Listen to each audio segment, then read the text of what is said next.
Just 80 kilometers south of Sydney sits a coastal city that has done something remarkable. Wollongong property prices have risen so far that parts of this former steel city now rival, and in some cases exceed, large swathes of Sydney itself. The city people once drove through on the way somewhere else has quietly become one of the most sought-after markets in the state. Today we break down what just happened to Wollongong. Let's start with the transformation.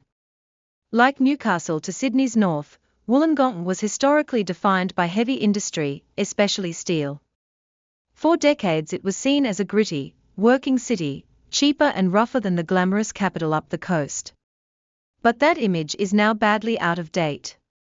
Wollongong has evolved into a vibrant coastal city with a university, a growing professional economy, beautiful beaches backed by a dramatic mountain escarpment, and a lifestyle that increasingly rivals anything Sydney can offer. And its property prices have followed, rising to levels that would have seemed unthinkable a generation ago. So what drove the surge? The single biggest factor is the Sydney spillover.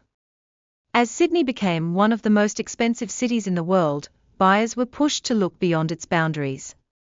Wollongong, close enough to maintain a connection to Sydney but dramatically cheaper, became an obvious destination. People who could never afford a house near the beach in Sydney discovered they could have exactly that in Wollongong, and they moved in numbers. As they did, the gap between Wollongong and the cheaper parts of Sydney narrowed, until parts of Wollongong actually overtook the more affordable, outer Sydney suburbs. The second driver is lifestyle. Wollongong offers something Sydney struggles to match at a comparable price. Genuine beachside living, with a relaxed coastal feel, set against the backdrop of the escarpment, all in a real city with proper amenities. For many buyers, that combination is worth a great deal. The third driver is the rise of flexible work, the same force reshaping cities across the country. When you only need to reach Sydney occasionally rather than every day, living in a beautiful coastal city to the south becomes entirely practical, and the relatively manageable transport connection makes it work. Let's talk about where the value sits today. The premium northern beach suburbs and the areas closest to the coast command the highest prices, reflecting their lifestyle appeal, and these are the pockets that now genuinely rival Sydney. The better value for many buyers lies in the suburbs slightly further from the beach, or in the southern parts of the Illawarra region, which still offer coastal access and city convenience at more reasonable prices. As always, looking just beyond the most fashionable pockets is where value tends to hide.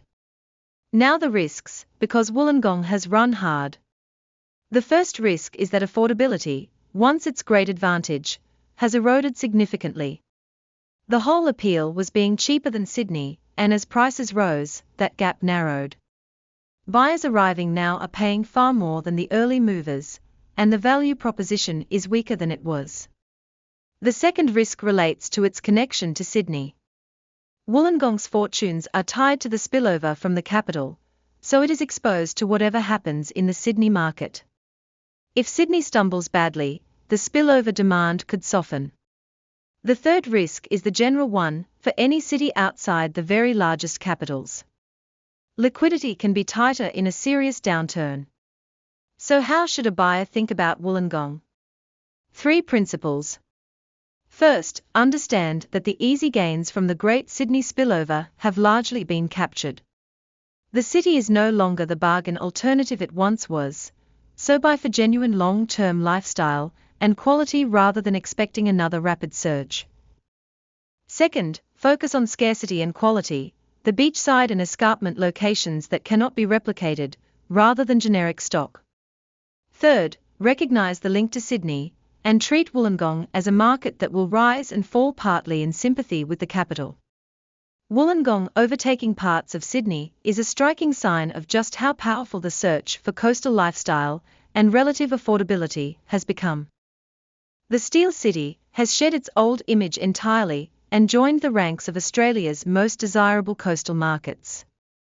If you found this useful, hit subscribe, because we break down a different Australian property market every few days. See you in the next one. It is worth understanding why cities like Wollongong and Newcastle, sitting on either side of Sydney, have followed such similar paths, because together they reveal a powerful pattern. Both were heavy industrial cities, both were long overshadowed by Sydney, and both reinvented themselves into desirable coastal lifestyle destinations that captured Sydney's overflow. The reason is structural.